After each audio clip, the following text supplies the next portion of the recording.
السلام عليكم ورحمة الله.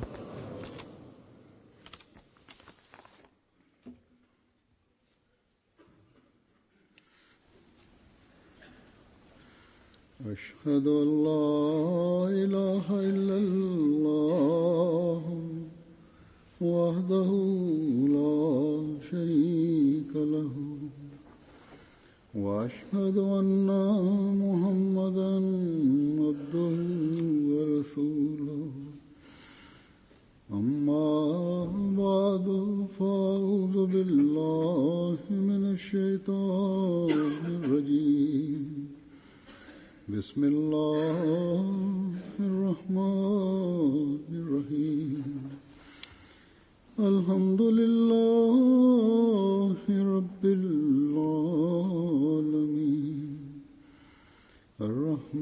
الرحمن الرحيم مالك يوم الدين إياك نعبد وإياك نستعين اهدنا الصراط المستقيم صراط الذين أنعمت عليهم غير المغضوب عليهم ولا الضالين.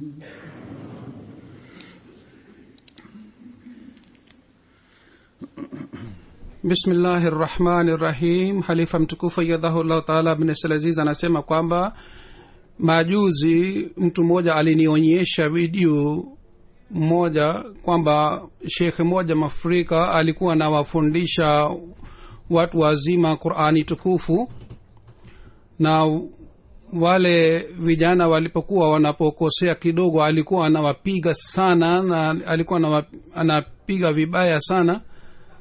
Hazur anasema kwanza, ikiwa mtu ambaye lugha yake si Kiarabu kisha anakuwa mtu mzima kama kijana wa miaka 17 au 18 au zaidi ya hii, yeye namna gani anaweza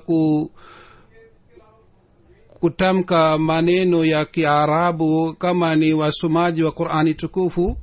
Matokeo yake ni kwamba watu hawataki kusoma Qur'ani tukufu au kujifunza Qur'ani tukufu. Hii ndio ni sababu kwamba Waislamu wengi hawajui kusoma Qur'ani tukufu, hususan wale ambao si Waarabu. Basi ikiwa tunataka kuwafundisha Qur'ani tukufu, tunatakiwa tufundishe kwa njia ile ambayo watu wanakuwa na shauku ya kusoma Qur'ani. Hivi karibuni mwanamke mmoja wa Japani ambaye anaishi hapa alikuja kukutana nami. Yeye alifanya bayete hivi karibuni. Yeye akaniambia kwamba katika miaka mitatu yeye kwa fadhila za Mwenyezi Mungu amejifunza Qur'ani tukufu, na alitaka kusoma kidogo mbele yangu pia. Nikasema sawa, usome. Kwa hiyo yeye akasoma Ayatul Kursi kwa moyo kiasi hiki kwamba nilishangaa sana. Hazuru anasema kwamba kitu haswa ni kwamba mtu apende Qur'ani tukufu kiasi hiki kwamba asome kwa moyo, asisome kwa ajili ya kuonyesha watu wengine, na wala si lengo hili kwamba mtu asome kama ni wasomaji wa Qur'ani tukufu wanasoma, na asiwe na mapenzi ya Qur'ani tukufu. Mwenyezi Mungu ametuamuru kwamba tusome Qur'ani tukufu pole pole, na jinsi sawa na uwezo wetu tunaweza kutamka maneno ya Qur'ani tukufu, tusome na tutamke maneno ya Qur'ani tukufu hivi. Tukisema kama tunaweza kutamka maneno kama ni Waarabu, hii si rahisi. Maneno mengine wasiokuwa Waarabu hawawezi kutamka vizuri. isipokuwa labda mtu amekaa pamoja na Waarabu na aliishi kule kwa muda mrefu. ni taifa la japan pia haliwezi kutamka maneno kadhaa. Huyu mwanamke aliyesoma yeye pia hawezi kutofautisha baina ya ha na ha.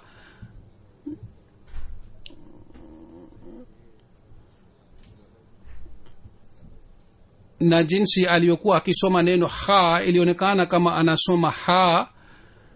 Kwa kusikia Qur'an tukufu kutoka kwa huyu mwanamke Japan, nimepata athari hii au wazo hili kwamba labda wapo wengine pia ambao hawawezi kutamka maneno haya kama huyu mwanamke hakuweza, lakini kitu hasa ni kupenda Qur'ani tukufu ambacho ni kitabu cha Mwenyezi Mungu. Sawa na uwezo na sawa na hali tunatakiwa tusome maneno vizuri, wala hakuna lengo la kushindana katika usomaji wa Qur'ani tukufu.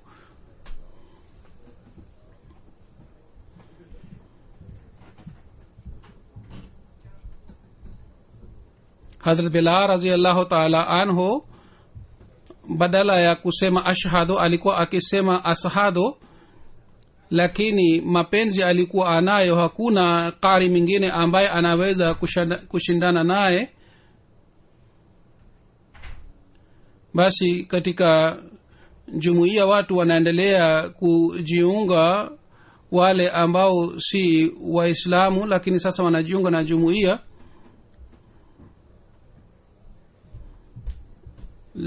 Na kama nilivyosema kwamba wengi waislamu ni wale ambao hawajui kusoma Qur'an tukufu. Kama kwa mfano katika nchi za Afrika ni watu wanaojiunga na jumuiya, wao wanafundishwa Qur'ani tukufu toka mwanzo.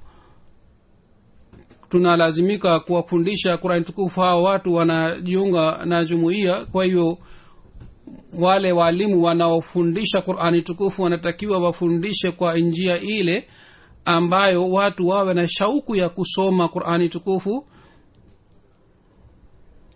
Mwenyezi Mungu amjalie ujira yule mwanamke aliyefundisha huyu mwanamke wa Japani, na alimfundisha Qur'an tukufu, lakini hakufundisha tu bali ilionekana kwamba alitia mapenzi ya Qur'an tukufu katika moyo wa huyu mwanamke. Haina shida ikiwa mtu hawezi kusoma kama kari msomaji wa Qur'an tukufu, wala mtu haitakiwi avunjike moyo kwamba ikiwa yeye hawezi kusoma sawa na kari na yeye asisome Qur'ani. Ikiwa mtu hawezi kusoma maneno kadhaa, yeye asiache usomaji Qur'an tukufu kwa sababu ya hii, bali kila mwanajumuiya anatakiwa asome Qur'ani tukufu hata kama yeye hawezi kutamka maneno kadhaa vizuri. Lakini kama niliyosema, tunatakiwa tufanye juhudi ili tuweze kutamka vizuri maneno ya Qur'ani tukufu sawa na uwezo. Kisha mtu anatakiwa aendelee kuboresha usomaji wake. Hazrat Muslima radhiyallahu ta'ala anhu ameandika sehemu moja kwamba juhudi hii kwamba tutamke kila neno sawa na msomaji wa Qur'ani tukufu si sahihi, kwa sababu sisi hatuna uwezo wa kufanya hivi, sisi ambao si Waarabu. Anasema kwamba mke wangu marehemu mama wa Tahir alikuwa naeleza kwamba baba yake alikuwa na shauku sana ya kufundisha Qur'ani tukufu. Yeye aliajiri walimu kwa ajili ya kuwafundisha vijana, na binti pia alikuwa akisoma kutoka kwa walimu hawa. Tahir anasema kwamba wale walimu walikuwa wakipiga sana, na kwa kuweka vijiti katikati ya vidole vyetu walikuwa wakibonyeza sana.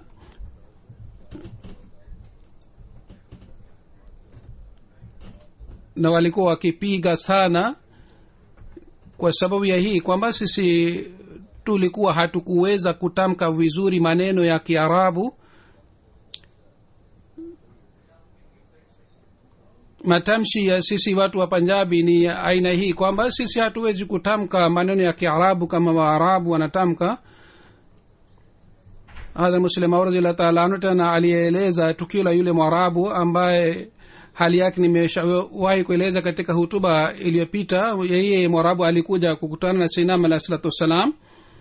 Wakati Sayyidina alayhi salatu wasalam mara 2 3 alipotamka neno dhad, yeye akasema kwamba wewe namna gani unaweza kuwa Masihi aliahidiwa, wewe huwezi kutamka neno dhad vizuri. Yule Mwarabu alifanya kitendo cha ufedhuli kwa kusema hivi. Kila nchi inakuwa na matamshi yake. Waarabu wenyewe wanasema kwamba sisi tunatamka vizuri maneno ya Kiarabu. Watu wa bara la Hindi hawawezi kutamka maneno haya. Hadhrat Muslim Maud radhiyallahu ta'ala anhu anasema kwamba watu wa bara la Hindi wanasema neno hili dad au wanasema neno hili kama zad, lakini kwa hakika neno hili linatamkwa kwa njia nyingine. Waarabu wenyewe wanasema kwamba wao wanatamka vizuri maneno ya Kiarabu na hakuna mwingine anayeweza kutamka hivi. Basi katika hali hii shutuma ni nini, au kuna shutuma ya kitu gani? Kwa hiyo Waahmadiyya wanatakiwa wazingatie jambo hili vizuri. Wengi wa Ahmadiyya wanajua tayari jambo hili, lakini watu wengine wanakuwa na tabia ya kibri. Kuna mwanamke mmoja wa Pakistan ambaye ameolewa na Mwarabu. Yeye anatamka maneno ya Kiarabu, na kwa kutamka maneno haya anasema kwamba yeye anatamka vizuri, ila hali yeye pia hatamki vizuri. Ikiwa jambo hili lingekuwa kuhusu nafsi yake tu, mimi nisingeeleza hapa, lakini nimepata taarifa kwamba yeye anakaa katika hafla kadhaa na kule anasema hivi kwa kufanya dhihaka kwamba wanawake wa watu wa Pakistan hawawezi kutamka vizuri maneno ya Kiarabu, na wao hawawezi kutamka maneno ya Qur'an tukufu vizuri. Na Waarabu wanapokaa wanafanya dhihaka na huyu mwanamke. Mimi sijui, sidhani kwamba kila Mwarabu anafanya dhihaka, lakini labda watu familia ambamo huyu mwanamke ameolewa, watu wa familia hii wanafanya dhihaka na kwa sababu ya tabia yake huyu mwanamke. Sisi jukumu letu ni kwamba tuwafundishe watu Qur'an tukufu. Pamoja na hii tutie mapenzi ya Qur'an tukufu katika mioyo ya watu, na kila mtu anakuwa na matamshi yake, na kila moja sawa na mapenzi yake anafanya juhudi ya kutamka vizuri Qur'ani tukufu, na anatakiwa afanye hivi. Na bila shaka tunatakiwa tuzingatie tartili ya Qur'an tukufu, na wale ambao wanaweza kuwasaidia watu wanaosilimu wanatakiwa wasaidie katika kufundisha Qur'an tukufu, lakini hawaruhusiwi kufanya dhihaka au kuwatania. Basi wale ambao wanatamka vizuri maneno ya Kiarabu wanatakiwa wawe waangalifu kuhusu hii. Wapo watu wa aina mbalimbali na mataifa mbalimbali, wanatakiwa wawe waangalifu. Kila mmoja hawezi kutamka maneno yote ya lugha ya Kiarabu.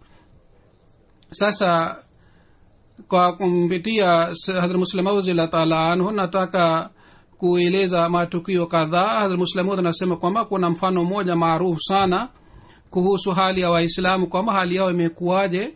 Hadhrat Muslim Maud anaeleza hali ya Waislamu kwa kueleza mfano mmoja. Anasema kwamba kulikuwa mtu mmoja ambaye alikuwa muoga sana. Yeye akawa na wazo kwamba yeye ni mshujaa sana. Yeye alimwendea mchoraji moja. Zamani ilikuwa desturi kwamba watu shujaa na wrestler walikuwa wakichora picha juu ya mikono yao. Hapa katika Ulaya watu wanafanya sana hii. Kwa hiyo akamwendea mchoraji, na mchoraji akamuuliza, unataka nichore nini? Akasema, mimi nataka uchore simba juu ya mkono wangu. Yeye mchoraji alipoanza kuchora simba juu ya mwili wake, alipoanza kuchora kwa kutumia sindano, yule mtu ambaye aliona kwamba ni shujaa sana, yeye aliposikia maumivu akasema kwamba unafanya nini? Mchoraji akasema mimi nachora simba. Anasema sehemu gani ya simba unachora? Anasema nachora sasa mkia. Huyu mtu akasema ikiwa simba hana mkia yeye habaki simba? Mchoraji akasema anabaki simba hata kama yeye hana mkia. Basi huyu mtu akasema usichore mkia, uchore picha nyingine. Tena akaanza kuchora kwa kutumia sindano na akaanza kuchora mkono wa kulia. Na huyu mtu akasema unafanya nini? Akasema mimi nachora mkono wa kulia wa simba. Na huyu mtu akamuuliza mchoraji kwamba ikiwa simba hana mkono wa kulia yeye hawezi kushindana na wanyama wengine? Akasema anaweza. Basi huyu akasema usichore mkono wa kulia. Kisha huyu mchoraji akaanza kuchora mkono wa kushoto, lakini huyu mtu akasema tena kwamba ikiwa hana mkono wa kulia hawezi kushoto hawezi kuwa simba. Vile vile akataka kuchora miguu, lakini kila wakati alipoanza kuchora yule mtu akasema kwamba usichore. Na huyu mchoraji akakaa, na huyu mtu akasema kwamba kwa nini huchori?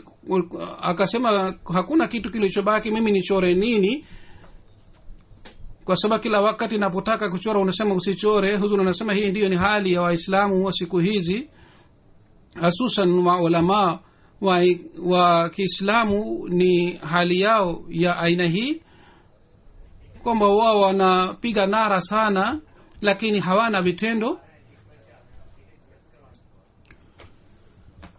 Na jinsi wanawasihi wengine nasaha zao hazihusiki na mafundisho ya dini tukufu ya Islam. Kwa ajili yao wanasema kwamba muache hii na hii na hii na hii. Kuhusiana na hii, kwa kutoa mfano mwingine, Hazrat Musleh Maud anasema kwamba babu yetu Hazrat Nabii Nasr Nawab Sahib alikuwa akisema, katika watoto wangu mimi nilikuwa mwenye akili sana. Alikuwa mjukuu wa Mir Dard na alikuwa mwenyeji wa Delhi. Kule maembe yanapatikana sana. Alikuwa akisema kwamba mama na baba na ndugu wengine asubuhi wakati walipokuwa wakila maembe, mimi nilikuwa nikiweka pembeni embe. Ilikuwa tamu na nilikuwa nikishirikiana na ndugu katika kula maembe mengine. Na wakati wa kuonja nilikuwa nikisema kwamba embe hii ni chungu sana, lakini ilikuwa tamu, kwa hiyo nilikuwa nikiweka pembe. Na baadaye tulipokuwa tukimaliza maembe mwishoni nilikuwa nikisema kwamba okay sawa, mimi nitakula embe hii chungu, niliweka kando. Hivi nilikuwa nikila maembe mengi. Siku moja kaka yangu mkubwa akasema kwamba mimi pia sikushiba leo, kwa hiyo mimi pia nitakula maembe haya uliweka kando ambayo ni chungu. Anasema mimi nikamwambia asile, lakini yeye hakukubali. Kwa hiyo akala maembe niliyoweka kando, na baada ya kula akasema maembe haya ni tamu sana, ulisema kwamba ni chungu.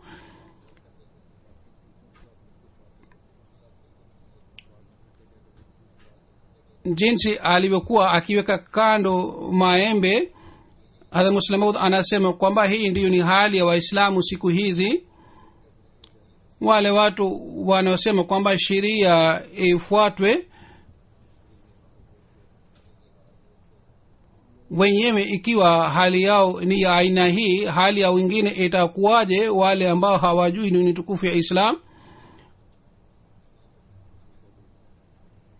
wale wanaotaka sheria ifuatwe wanadanganya hivi, na kwa ajili yao wanaweka kitu kizuri.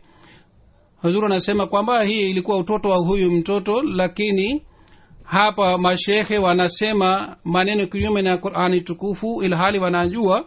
Hazrat Musleh Maud anasema wale ambao hawajui kuhusu dini tukufu ya Islam, wao hawataacha hata mifupa, wao watakula kila kitu, hata kama kile kitu si sahihi watakula, wao watafanya kile kitendo. Basi siku hizi maulama wanaotafuta njia mbalimbali ya kujanganya mali ya watu wengine, hii ni kitu kinachoudhi sana katika Islam ya hawa watu. Hawa ni maulama ambao kwa sababu ya kuwapitia maulama hawa makundi kadhaa yanapatikana ambayo yanadhulumu sana siku hizi. Mwenyezi Mungu awarehemu Waislamu wote.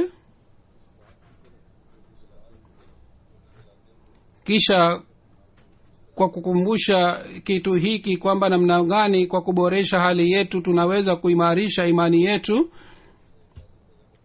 na tunatakiwa tuwe karibu na Mwenyezi Mungu, tujenge uhusiano mzuri na Mwenyezi Mungu. Hazrat Musleh Maud amesema kwamba ikiwa nyinyi mnaanza kufuata ucha Mungu na mnakuwa na tabia ya kufanya maombi na kumkumbuka Mwenyezi Mungu na mnaswali swala na mnamswalia Mtume Muhammad sallallahu alaihi wasallam, katika hali hii bila shaka Mwenyezi Mungu pia atawapatieni ru'ya kweli na atawapatieni ufunuo, na muujiza hai ni ule ambao mtu anashuhudia katika nafsi yake. bila shaka Ibrahim alayhi salatu wasalam alionyesha miujiza mikubwa, Musa alayhi salam alikuwa na miujiza mikubwa, Hadh Isa alayhi salatu wasalam pia alionyesha miujiza mikubwa sana. Lakini ikiwa kuna swali na nafsi ya mtu kwa ajili yake muujiza ule ni mkubwa ambao anashuhudia yeye mwenyewe kuhusu nafsi yake. Hazur anasema siku hizi pia watu wanauliza swali kuhusu hii. Kwa ajili ya hii mtu anatakiwa ajenge uhusiano wake na Mwenyezi Mungu, awe karibu na Mwenyezi Mungu ikiwa anataka kuona miujiza, kuimarika imani. Na kwa kutoa mfano wa kuboreka imani, anatoa mfano wa Sahibzada Abdul Latif Saheb kwamba angalieni Sahibzada Abdul Latif Saheb, yeye alipojiunga na jumuiya na baada kukaa siku kadhaa Qadian, alirudi Kabul. Governor wa kule alimuita na akasema utubu. Yeye akasema kwa mimi namna gani naweza kutubu wakati nilipoaga Qadian, wakati ule niliona katika ruya kwamba mimi nimevishwa pingu. Basi wakati Mwenyezi Mungu aliponiambia mapema kwamba katika njia hii ya imani nitavishwa pingu, sasa namna gani mimi nifungue pingu hii? Nataka nivishwe pingu hii ili kauli ya Mwenyezi Mungu itimie. Sasa angalieni, alipata imani hii, yakini hii kwa sababu ya hii kwamba ye mwenyewe aliota. Vile vile mtu ambaye ana elimu ndogo akiona ndoto, yeye hawezi kuficha ndoto yake ile, hata kama ndoto yake inakuwa si kweli, lakini yeye anakuwa na imani sana. Basi mtu ikiwa imani yake inakuwa imara na anakuwa karibu na Mwenyezi Mungu, katika hali yeye hawaogopi watu wa dunia. Kwa kutoa mfano wake mwingine, Hazrat Musleh Maud akasema kwamba Hazrat Sufi Ahmad Jan Saheb alikuwa wali mkubwa sana na alikuwa miongoni wa watu wema katika zama yake. Wakati fulani kiongozi wa jamu akamwalika kwamba uje hapa na uniombee hapa, lakini yeye akakataa kwenda kule na akasema kwamba ikiwa wewe unataka nikuombee basi uje hapa kwangu, nitakuombea. Kwa nini mimi nije kwako? Basi ikiwa mtu anapokuwa karibu na Mwenyezi Mungu, yeye hamogopi mtu hata kama anakuwa mtu wa aina gani. Sayyidina alayhi salatu wasalam kabla alipokuwa hajadai kuwa Masihi aliahidiwa alayhi salatu wasalam, watu walikuwa wakimpenda kiasi gani na walikuwa wakifuata maagizo yake kiasi gani. Kisha baada ya madai yake hali ya wale watu ilikuwaje? Kwa kueleza hali yake hii, Hazrat Musleh Maud akasema kwamba angalieni kwamba kwa kuona umashuhuri wa Barahini ya Ahmadiyya tunaweza kusema kwamba watu malaki na malaki walikuwa wakifuata maagizo ya Sayyidina alayhi salatu wassalam. Na Hazrat Sufi Ahmad Jan alikuwa miongoni wa hawa, aliyefariki kabla ya madai ya Sayyidina alayhi salatu wassalam. Sufi Ahmad Jan Saheb kabla ya madai ya Sayyidina alayhi salatu wassalam, kwa kueleza habari ya Sayyidina alayhi salatu wassalam, alisema kwamba सब मरीजों की तुम्ही पे नजर तुम मसीहा बनो खुदा के लिए. Hii ilikuwa jicho la wali wa Mwenyezi Mungu, alikuwa na jicho la hadubini. na yeye alishajua kwamba sayyidina alayhi salatu wasalam atadai kuwa masihi aliahidiwa alayhi salatu wasalam. Lakini tunaweza kusema kwamba wale ambao walikuwa hawana jicho la hadubini, wao pia walikuwa wakiamini kwamba Islam itahuishwa kwa kumpitia sayyidina alayhi salatu wasalam.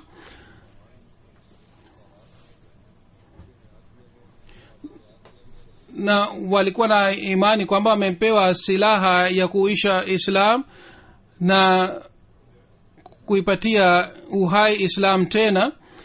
Lakini baadaye watu hawa wakawa maadui wa sayyidina alayhi salatu wasalam, wakasema kwamba tunasikitika kwamba mtu ambaye tulidhani kwamba ni dhahabu amekuwa copper, ila hali sayyidina alayhi salam alipodai kuwa masihi aliahidiwa alayhi salatu wasalam, siku ya kwanza watu 40 tu walijiunga na jumuiya, na kulikuwa wakati kwamba watu malaki walikuwa wakiheshimu sayyidina alayhi salatu wasalam, na walikuwa wakisema kwamba Islam inaweza kuhudumiwa kumpitia sayyidina alayhi salatu wasalam, na walikuwa wakituma watu kwa sayyidina alayhi salatu wasalam. Hata Maulvi Sanaullah wakati Barahini Ahmadi ilipochapwa amesema kwamba mimi nilienda Qadian kwa kutembea kwa miguu, na Maulvi Muhammad Hussain Batalwi alikuwa mpinzani wa hali ya juu wa sayyidina alayhi salatu wasalam. Yeye pia aliandika kwamba hakuna mtu yeyote aliyehudumia Islam katika karne 13 sawa na Mirza Ghulam Ahmad Qadiani alayhi salam. Siku hizi pia katika TV kuna channel mbalimbali, na wao pia wanasema maneno ya aina hii kwamba mwanzoni sayyidina alayhi salam alitoa huduma, lakini baadaye nauzubillah alipotea. Huzuru anasema hawa ni watu ambao ni vipofu wa mioyo,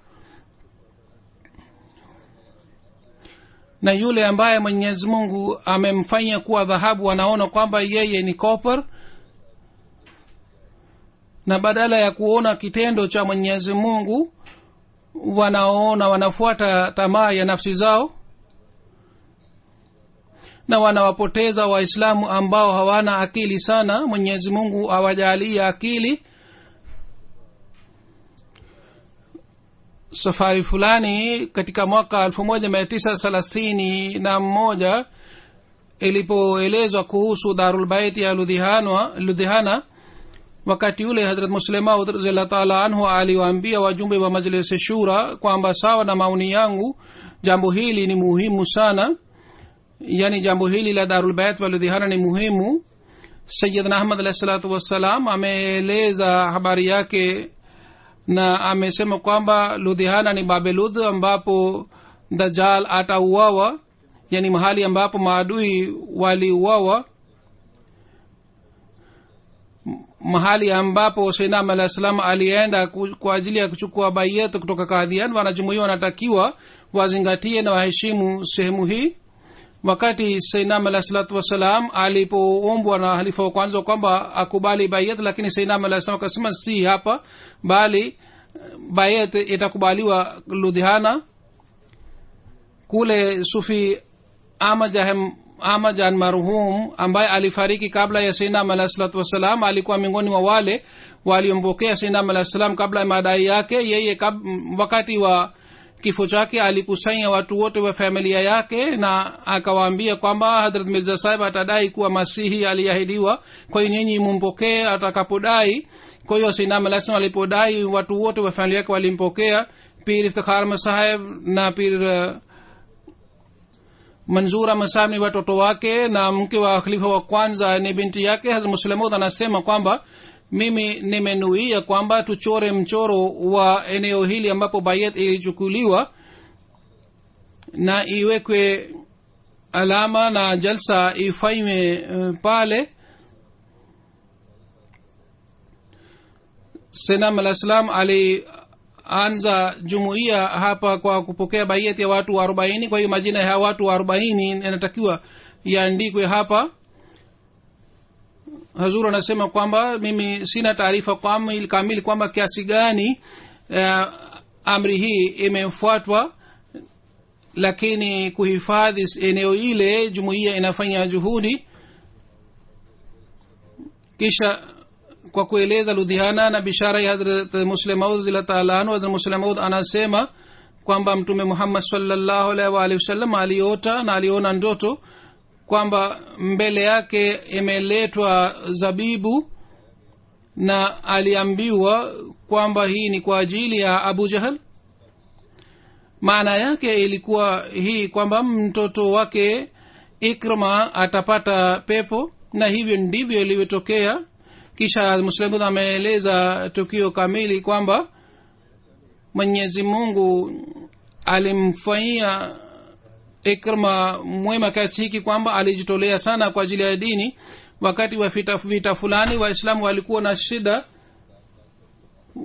Wakristo walikuwa na wanapiga mikuki na Waislamu walikuwa na uwawa. Ikrima akasema wakati ule kwamba mimi siwezi kuona hali hii. Huyu bana Ikrima alikuwa mtoto wa Abu Jahal, na akamwambia kiongozi wa wanajeshi kwamba ni ruhusu ni washambulie hawa maadui. Akachukua watu 60 na akawashambulia maadui, na aliwashambulia kiasi hiki kwamba kiongozi maadui alilazimika kukimbia, na kwa sababu ya hii walitawanyika, maadui walitawanyika. Hawa wote walipigana kwa nguvu kiasi hiki kwamba Waislamu wengine walipofika pale takriban wote walikuwa wameuawa au kadhaa walikuwa wamejeruhiwa. Hazrat Ikrima pia alikuwa miongoni mwa wale waliojeruhiwa. Mtu mmoja alileta maji kwa hawa wajeruhi na alitaka kumpatia maji Ikrima, lakini alipoona kwamba Hazrat Suhail bin Umar anaona upande wa maji, akamwambia yule mtu alileta maji kwamba kwanza umpatie maji huyu bana Zuhair, kwa sababu mimi siwezi kubali kwamba ndugu yangu awe na kiu karibu nami na mimi ninywe maji. Kwa hiyo yeye alimwendea bana Suhail. Karibu naye bana Haris bin Hisham pia alikuwa amejeruhiwa. Suhail akasema kwamba kwanza umpatie maji bana Haris. Yeye alipofika karibu na Haris alikuwa ameshafariki. Akarudi tena karibu na Suhail, yeye pia alikuwa ameshafariki. Na tena aliporudi karibu na bana Ikrima, yeye pia alikuwa ameshafariki. Huyu bana Ikrima alikuwa mtoto wa Abu Jahal. Basi ikiwa mtu anakuwa mbaya na hana dini na ni mwongo, ni nani anaweza kusema kwamba mtoto wake pia atafanana naye? Lakini katika ufunuo wa Mwenyezi Mungu unapatikana maneno ambayo yanathibitisha ukweli wake, na ikiwa maneno hayana ushahidi, mtu hawezi kukubali maneno yale. Kitu hasa ni hiki kwamba bishara za Mwenyezi Mungu zinatimia namna gani. Wakati Mtume Muhammad sallallahu alaihi wasallam alipoona ndoto, alishangaa kwamba hii inawezaje kwamba Abu Jahal aingie peponi na mimi nampatia zabibu peponi. Kwa hakika mradi wake ilikuwa hii kwamba mtoto wake atasilimu na kwa ajili ya dini tukufu ya Islam atajitolea sana. Hazrat Muslim Maud anasema kwamba katika bishara hii ya Muslim Maud ya Sayyidina alayhi salatu wasalam, sawa na bishara zingine, kuna ushahidi chungu mzima. Sayyidina alayhi salatu wasalam katika hali hii kwamba waenyeji wa Qadian pia walikuwa hawamjui, walitoa bishara hii. Wazee wa Qadian walieleza kwamba sisi tulikuwa hatumjui Mirza Sahib, tulikuwa tukidhani kwamba Mirza Ghulam Murtaza ana mtoto mmoja tu ambaye jina lake ni Mirza Ghulam Qadir. Yule mtu ambaye hajulikani na watu, hata wenyeji wa kijiji chake hawamjui, yeye anapotoa bishara kwamba Mwenyezi Mungu atampatia kizazi kitakachobaki na miongoni mwa watoto wake atakuwa mtoto mmoja ambaye atapata umashuhuri katika kila pembe ya dunia, na mahubiri yake yatafika kila kona ya dunia, ni nani ambaye anaweza kusema bishara hii kutoka kwake? Kisha akasema Sayyidina Malasam kwamba huyu mtoto atafanya 3 kwa 4. Maana yake ilikuwa hii kwamba huyu mtoto atazaliwa baada ya bishara hii katika mwaka wa 4. Bishara hii ilifanywa 1886 na Sayyidina Muslim Maud alizaliwa 1889. sainam alah salatu wassalam mnamo tarehe 23 Machi 1889 alichukua baiat ya kwanza katika ludhiana. Bishara hii ya mwana aliyeahidiwa inazungumzwa sana katika jumuiya na nje ya jumuiya pia, na kwa kawaida swali ilikuwa ikiulizwa kwamba huyu mtoto aliyetabiriwa ni nani. Hazrat Muslimud anasema kwamba katika bishara alipewa jina Mahmud. Kwa hiyo sayyidina alayhi salatu wassalam alinipatia jina Mahmud, na vile vile jina lake lilikuwa Bashir Sani. Kwa hiyo mimi jina langu kamili Bashiruddin Mahmud Ahmad. Ikiwa kuna swali la kupata mtoto na kubaki kwa umri mrefu, bishara hii pia ilitimia hivi. Sayyidina alayhi salatu wassalam alimpatia mtoto mmoja jina Mahmud, lakini dunia ilikuwa inasubiri kwamba bishara hii ni kuhusu mtoto gani. Kwa leo mimi nimekuja hapa kwa ajili ya kueleza kuhusu bishara hii. Ni wakati ule Hazrat Muslim alienda Ludhiana ina umuhimu sana pamoja na historia ya jumuiya. Anasema Sayyidina Ahmad alayhi salatu wassalam alichukua bayat ya kwanza katika mji huu. baada yake Hazrat Maulvi Nuruddin Saheb alikuwa halifa wake wa kwanza.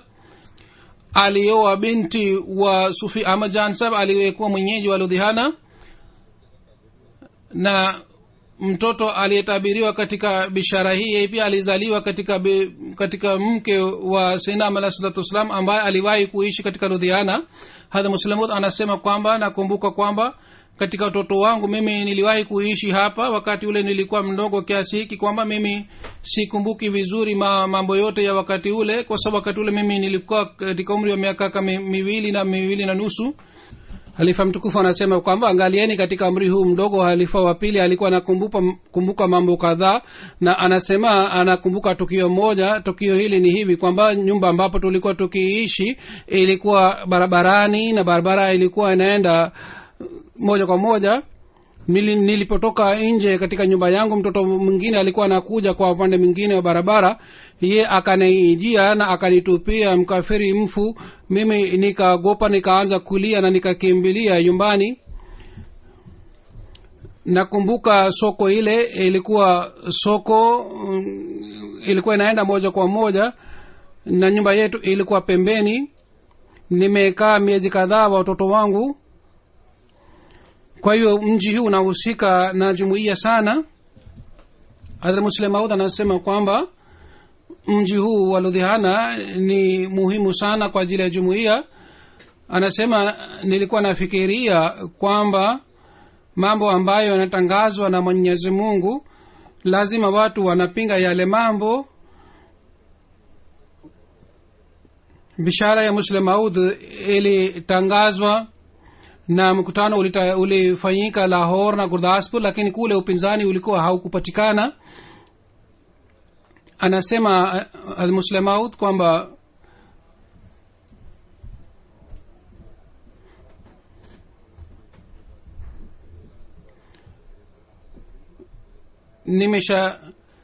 nilikuwa nimeshatangaza kwamba bishara hii imetimia katika nafsi yangu mimi, lakini sikupata upinzani. Lakini nilipokuja hapa Ludhiana na nilipokuwa napita sokoni, watu wengi walikuwa wanapiga nare na walikuwa nasema nauzubillah, Mirza amekufa.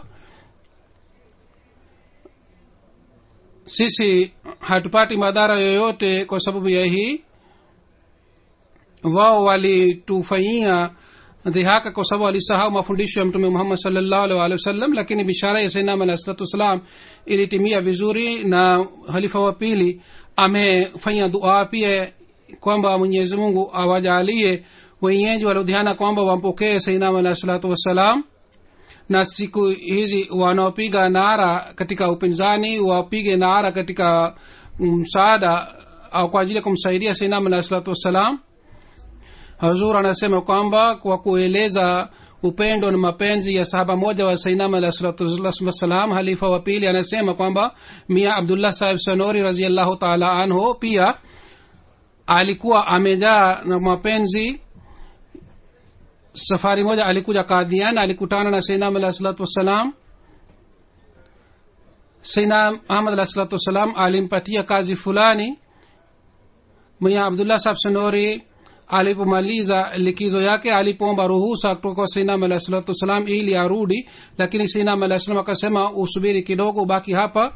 kwa hiyo akatuma barua ya likizo ya ruhusa, lakini kutoka kwa idara yake alipata majibu kwamba huwezi kupewa ruhusa zaidi. yeye akaeleza hali hii mbele ya sayyidina alayhi salatu wasalam.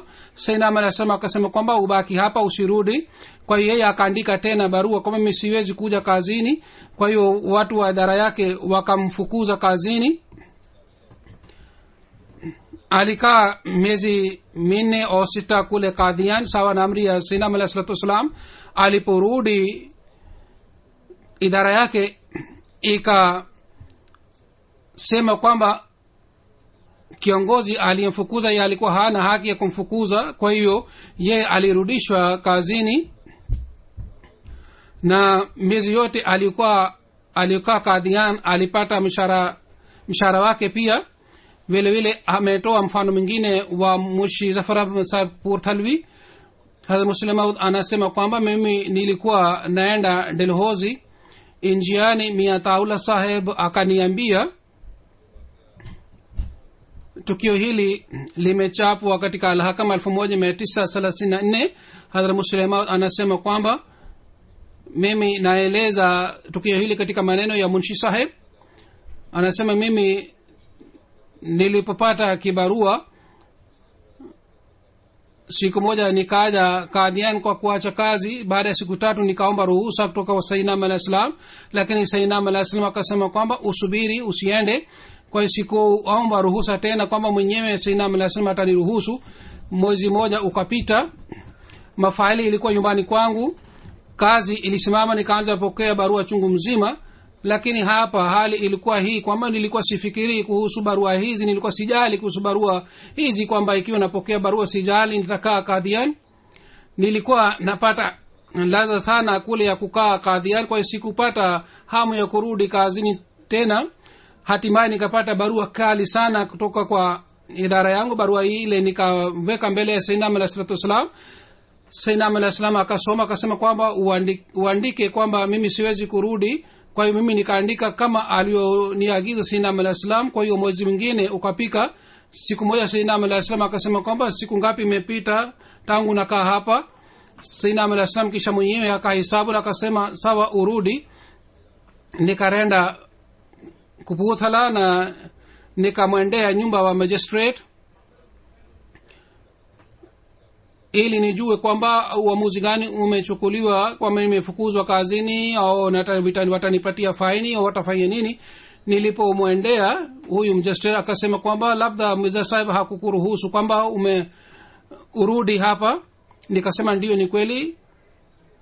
magistrate akasema kwamba amri ya Mirza Sahib ni juu ya kila kitu, yani amri ya sayyidina alayhi salatu wasalam ni juu ya amri zingine zote.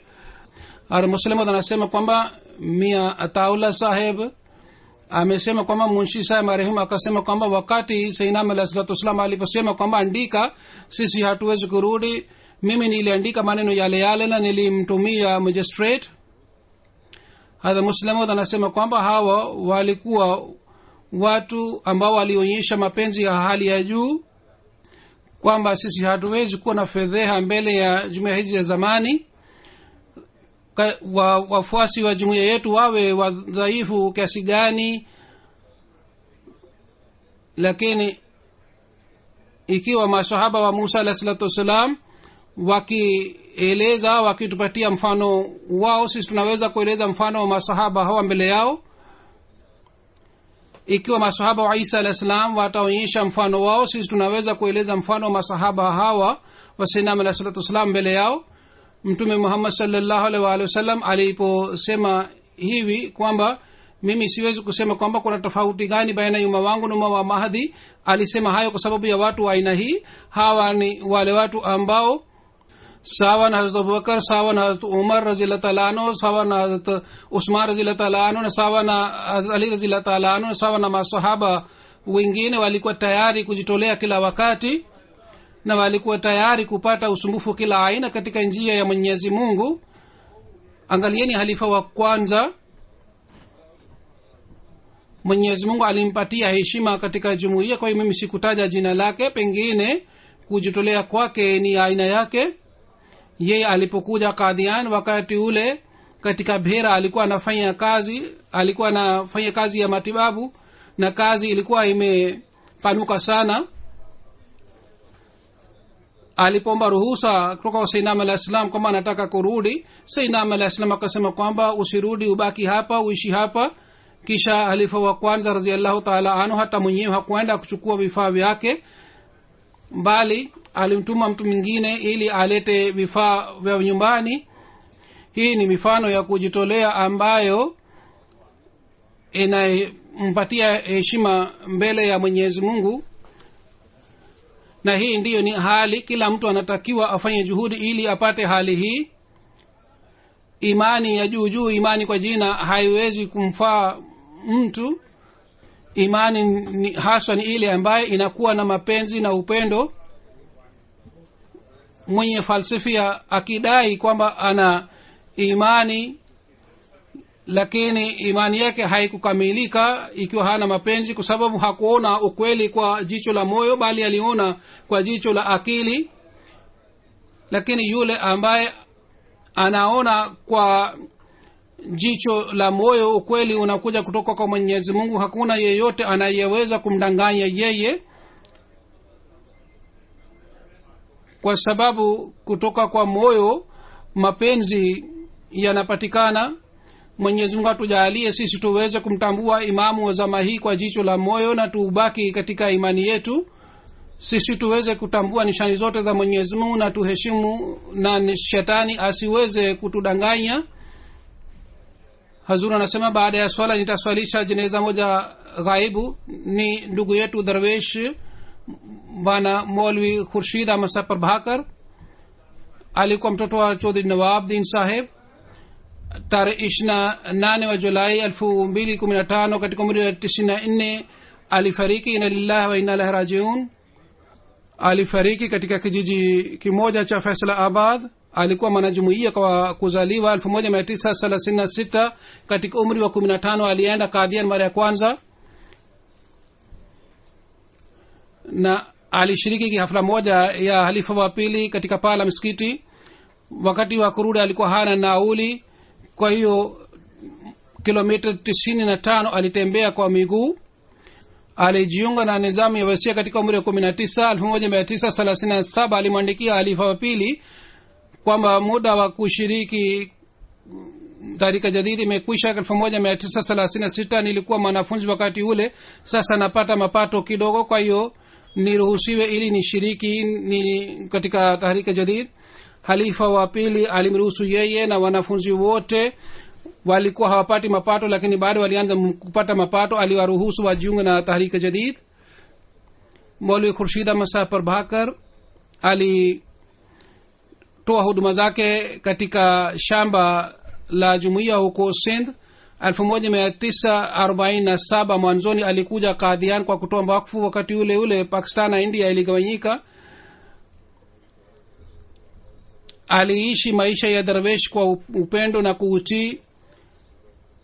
Katika mkoa wa UP alifanya kazi ya mahubiri na malezi vizuri. Baada ya kurudi Qadian, katika Taalimul Islam High School na katika madrasa Ahmadiyya aliendelea kutoa huduma zake kama ni mwalimu.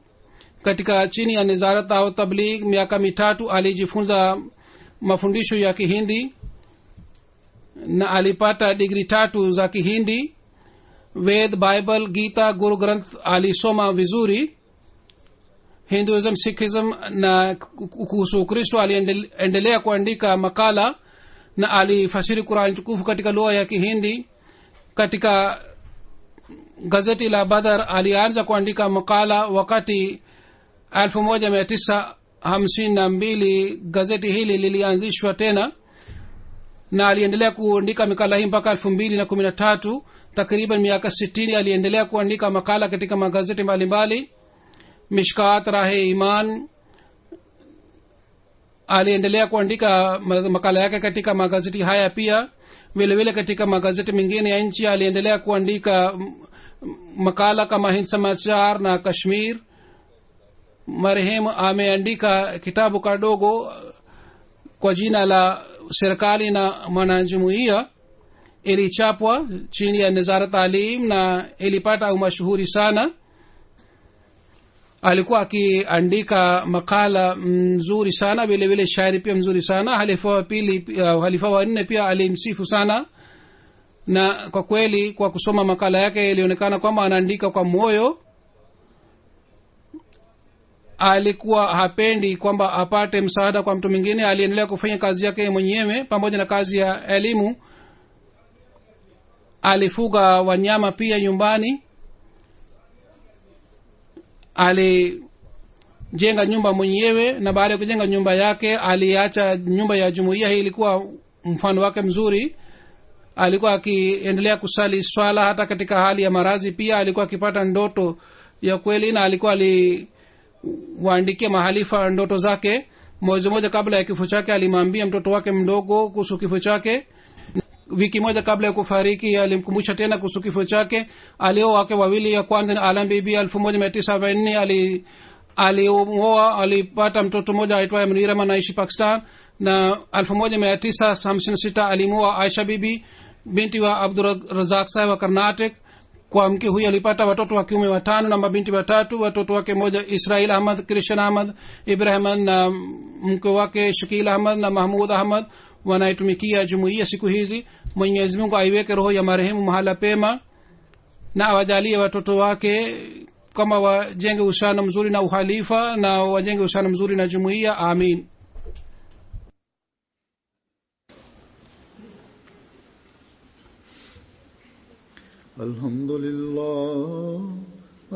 Alhamdulillah nahmaduhu wa nasta'inuhu wa nastaghfiruh wa nu'minu bihi wa natawakkalu alayhi wa na'udhu billahi min shururi anfusina wa min sayyiati a'malina.